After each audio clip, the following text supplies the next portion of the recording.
E aí? Boa noite, tudo beleza, Kleber? Que legal tá falando contigo, cara. Tudo tranquilo, cara. Deixa eu me enquadrar melhor aqui pra aparecer. Aí, ó. Tá me Tá mais ouvindo, me bonito. vendo bem? Tá beleza? Tá Tô tranquilo. bonito? Tá bonito. Que legal. Isso é bom, isso é bom. Cara, que legal que tu tá com a gente. Que legal que também aceitou ser um professor nosso aí da nossa plataforma. Que, cara, assim, se vocês não conhecem a plataforma, a hora que o Lucas estiver falando um pouquinho, eu vou aqui escrever nos comentários, vou deixar lá o link, vou fixar o comentário do site para vocês entrarem lá, darem uma olhada, conhecer todos os cursos que tem. É muito legal, uma plataforma EAD. Tem todos os procedimentos lá dentro. Cara, é muito legal, é muito legal. É uma plataforma feita para ensino mesmo à distância. E nós temos vários cursos. Não vou falar dos cursos dos outros hoje, a gente vai falar um pouquinho mais para o final sobre o seu curso. Mas antes, cara, antes de tu se apresentar, vou me apresentar bem rapidinho. Eu sou o Kleber e eu, junto com o René do Vale, a gente está à frente aí dessa plataforma, Assessoria Recreação, com curso à distância para recreadores, professores, educadores e para todo o universo de pessoas que gostam de aprender mais e se especializar, se profissionalizar, aprender para depois atuar de uma forma mais efetiva no mercado de trabalho. Ali na nossa plataforma tem diferentes cursos de várias áreas para vocês aprenderem cada vez mais. Então, se quiserem saber um pouquinho mais sobre mim, acessa lá meu Instagram, @sourecreador, porque hoje quem vai brilhar aqui é o Lucas. Cara, se apresenta aí pra galera já te conhecer. Vamos lá. Olha, boa noite aí, eu tô vendo a galera falando aí. Um abraço pro Zig, um abraço pra tia Sabonete, o Renê, tia Sorriso, a galera aí da recreação que chega junto, viu? Vocês são massa. Mas então, deixa eu falar para vocês um pouquinho quem sou eu, fazer que nem o podcast, o Recrecast, quem sou eu na fila do pão, né? Pois, galera, eu sou o Lucas Falcão, né? Eu tenho graduação em História, estou me graduando agora em Educação Física, né? Tenho pós-graduação em História da África e História Indígena, tenho pós-graduação em Ludopedagogia, e estou fazendo uma pós agora em Arte e Educação. Desenvolvo diversos projetos sociais com idosos, né, com professores, sou palestrante hoje na área educacional, sobre metodologias lúdicas, né, recreação e inovação no meio docente, enfim. E o Renê e o Kleber me convidaram e eu tive essa enorme satisfação de participar dessa plataforma enquanto professor.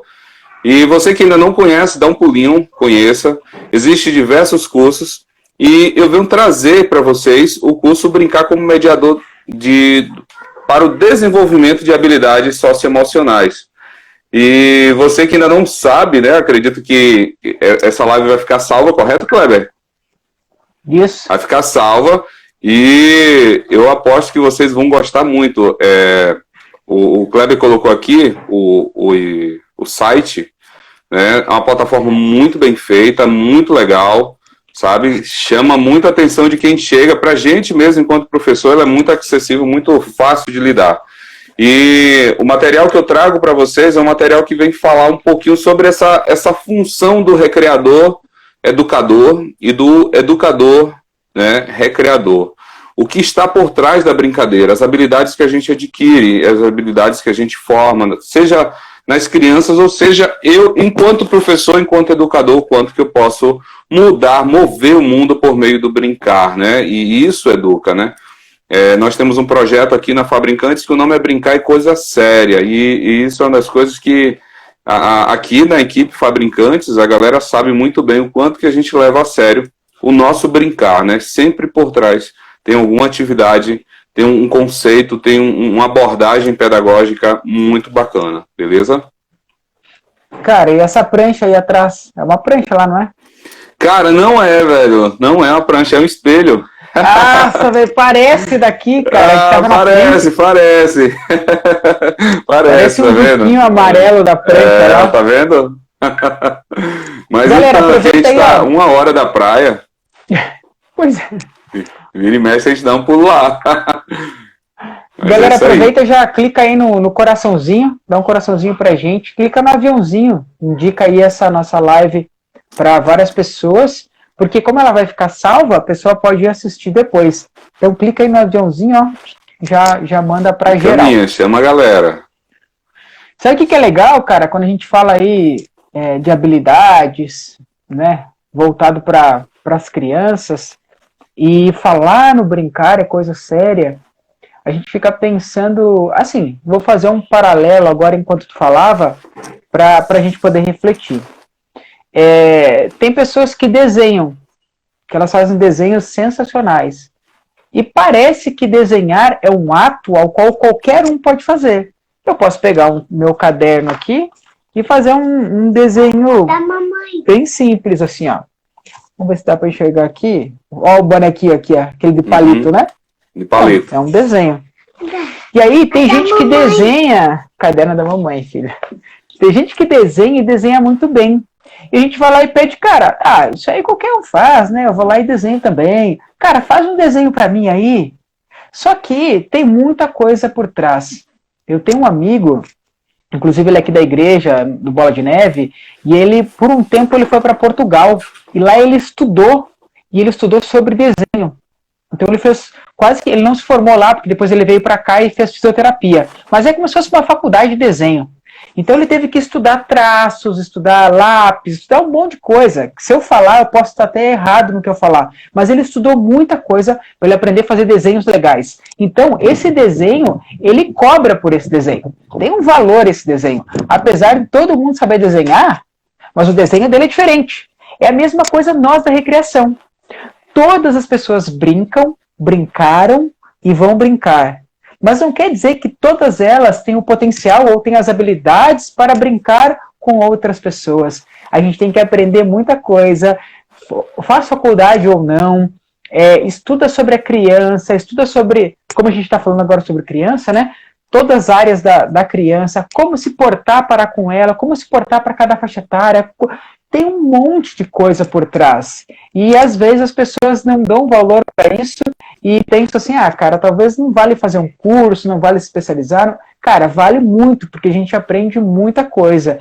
E conta para nós aí um pouquinho dessa trajetória também aí como empresa, porque assim, o teu curso que tu propôs na plataforma tem coisa por trás, tem bagagem, tem experiência sua aprendendo algo, ensinando algo, junto com a sua empresa, só para a gente mostrar quais são essas habilidades que são necessárias, tanto para a criança quanto para o recreador, e o quão sério é essa nossa área de atuação. Seja recreador, educador, recreador, educador, enfim.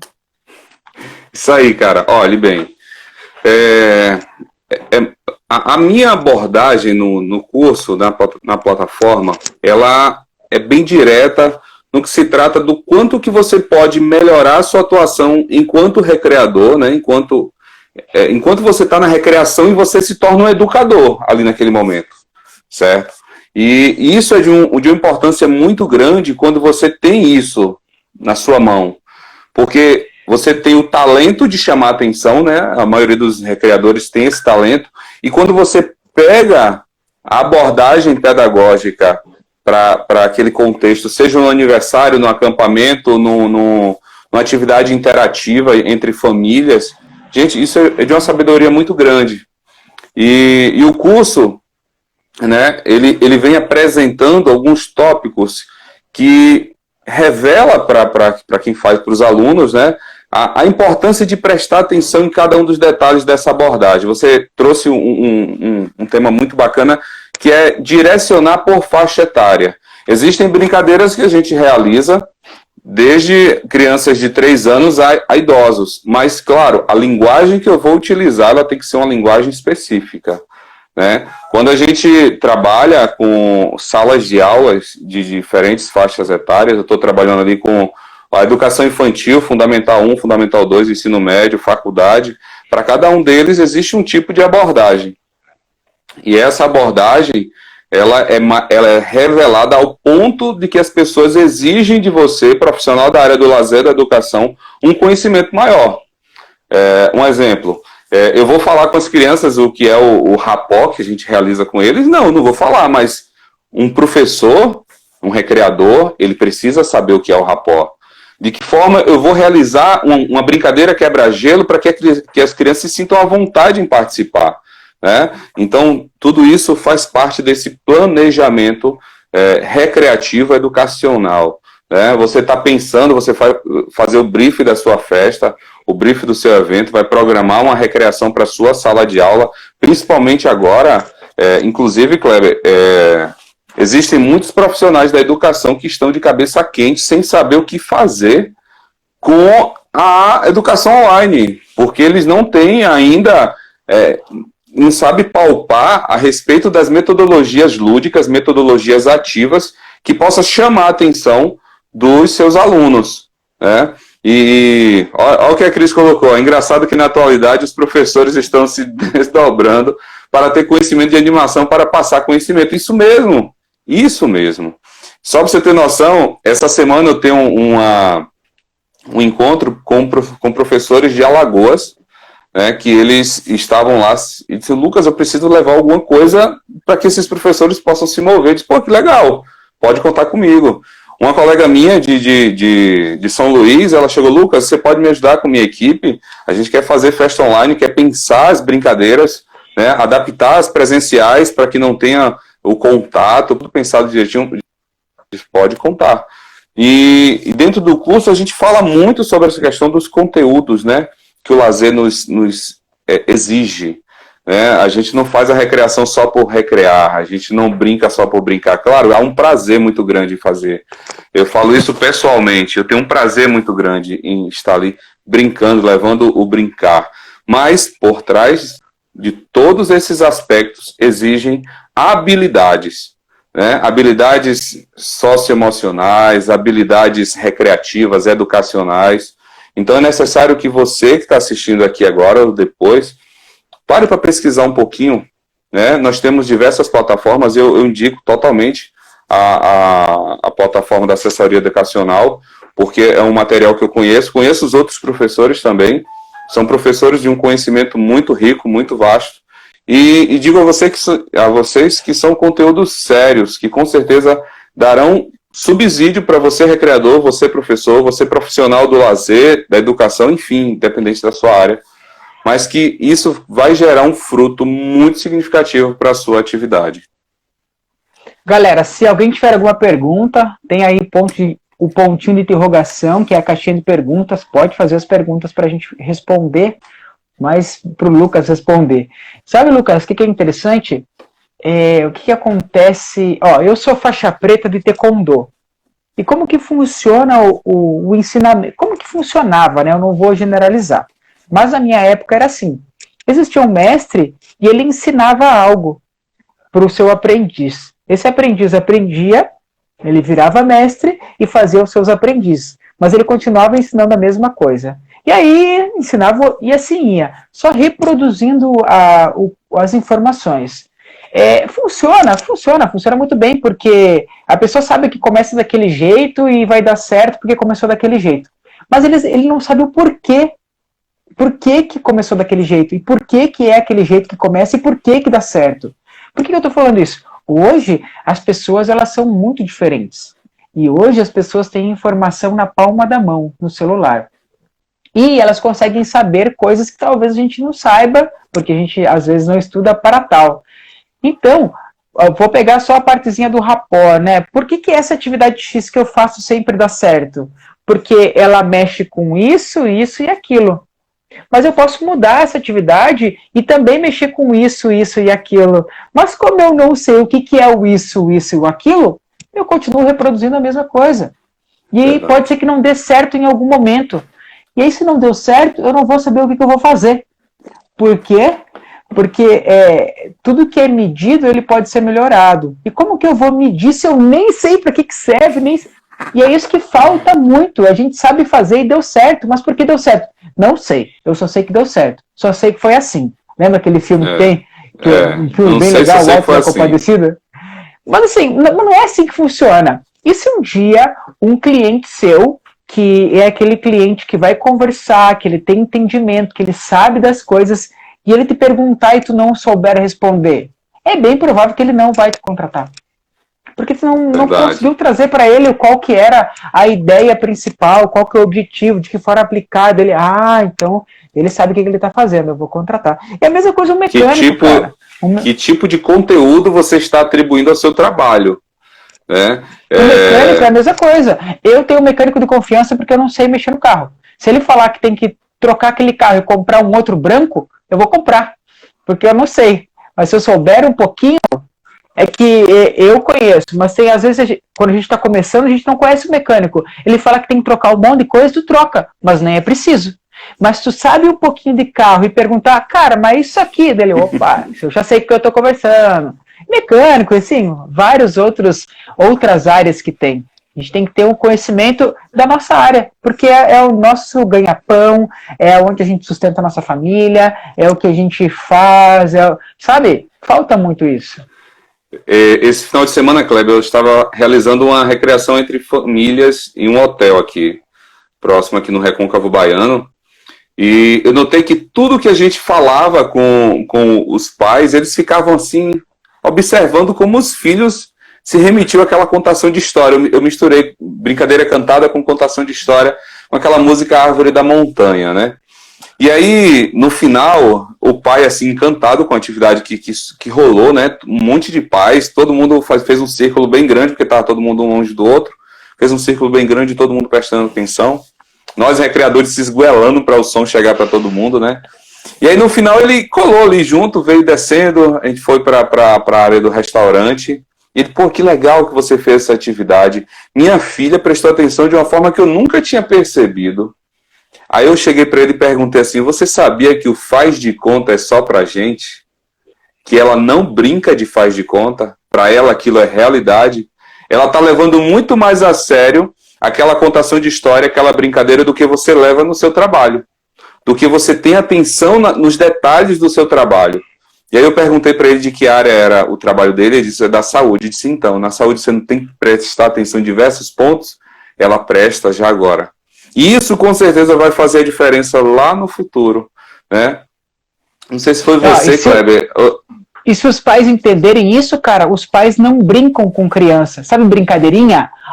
Olha sei lá, o velho do saco, olha não sei o quê, porque isso para criança é verdade. E pode ser que os pais causem um medo na criança que talvez ela nem saberia que ela teria. E começa dali, eu não sei o que aconteceu. Foi uma brincadeira que o pai fez, que para a criança não é uma brincadeira. E assim, no curso eu explico claramente a questão dos tipos de abordagens, né? Tem pessoas que elas são auditivas. Então, se seu filho é auditivo, ele gosta de ouvir, tente conversar, né? A questão da voz, o tom, a forma, o toque, como você vai agradar o seu filho, né? Se o filho é mais visual, se o filho é mais sinestésico, então cabe a nós pensarmos nessas abordagens, porque tudo isso fará uma diferença muito grande quando o filho for lembrar lá no futuro, né? Eu vou agir dessa forma porque sempre deu certo assim, porque eu já vi meu pai fazendo assim, eu já fiz de tal forma e deu certo, porque o que eu estava falando contigo, eu não sei se foi você, o tio Bill, que falou do estado de selfie. Você lembra do estado de selfie? Que a criança ela está a todo momento se observando, né? É como se tivesse um celular filmando ela e ela fizesse esse backup para a vida.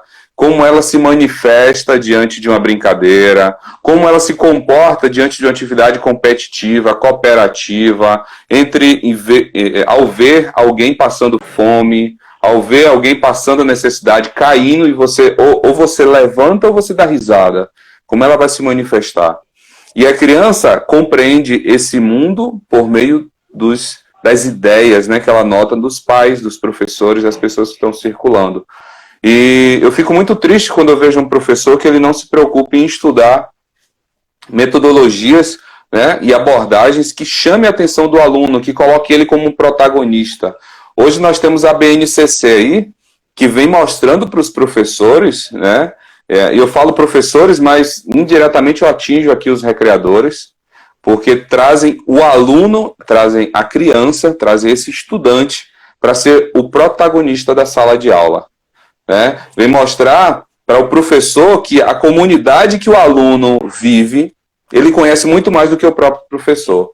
os aspectos culturais, os aspectos, né, dentro da língua, estilo musical, a culinária, né, as relações de poder que existem dentro de casa, entre pai, mãe, filhos, tio, avô.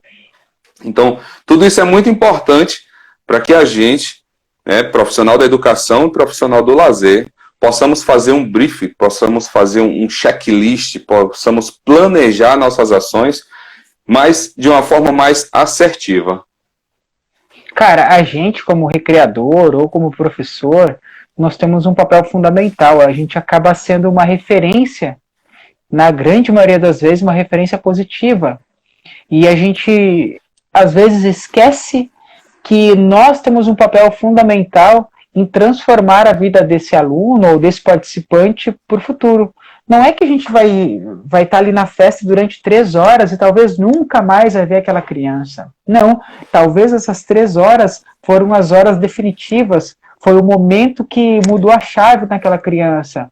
Um exemplo, antes de entrar aqui nas duas perguntas que tem aqui, a gente fez uma festa de uma família de médicos, agora recentemente, e tinha uma criança que depois que eu digo lá pelo, sei lá, 80% do período da festa, lá por 2 horas e meia, por aí, a mãe veio e falou com a minha esposa e disse que